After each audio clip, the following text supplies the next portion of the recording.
ఆంధ్రప్రదేశ్ రాష్ట్రాన్ని ఏ విధంగా దోచుకుంటా ఉంది అని అంటే, ఓ పక్క ఇసుక, ఉచిత ఇసుక పేరుతో దోపిడీ, మట్టి, బుసక, ఏదైతే బెల్ట్ షాపులు, మద్యం షాపుల దందా, ఇప్పుడు బార్ల షాపులతో దందా, ఎరువులు నమ్ముకుంటా ఉన్నారు.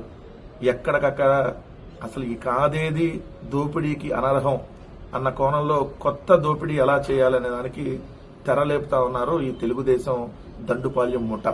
చంద్రబాబు నాయుడు కొడుకు ఆధ్వర్యంలో ఇప్పుడు బార్లకు సంబంధించి ఆంధ్రప్రదేశ్ రాష్ట్రంలో 840 బార్లకు సంబంధించి మొన్న నోటిఫికేషన్ ఇచ్చారు. ఆ బార్లకు సంబంధించిన నోటిఫికేషన్ ఇచ్చేటప్పుడే వీళ్ళ దందా అనేది బయటపడింది. ఎందుకంటే బార్లకు సంబంధించినటువంటి లైసెన్స్ 3 సంవత్సరాల లైసెన్స్ ఫీజు ప్లస్ దానికి సంబంధించినటువంటి ఏదైతే దరఖాస్తు రుసుము ఒకదానికి సంబంధించి వాటినే తగ్గించేశారు. నార్మల్ గా అంతకుముందు మీరు చూస్తే బార్లకు సంబంధించి జగన్మోహన్ రెడ్డి గారి ప్రభుత్వం ఉన్నప్పుడు అదే 3 సంవత్సరాలకు సంబంధించి కడపలో 1,97,00,000, దాని తర్వాత అనంతపురంలో 1,79,00,000 ఒక బార్కి ఏదైతే ప్రభుత్వానికి వాళ్ళు చెల్లించేది.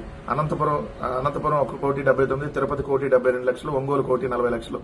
ఇలా బార్లకు సంబంధించి ఏదైతే లైసెన్స్ ఫీజు ప్రభుత్వానికి ఎంతెంత వచ్చేది దాన్ని ఇప్పుడు ఏం చేశారు, 57,00,000 తగ్గించేశారు.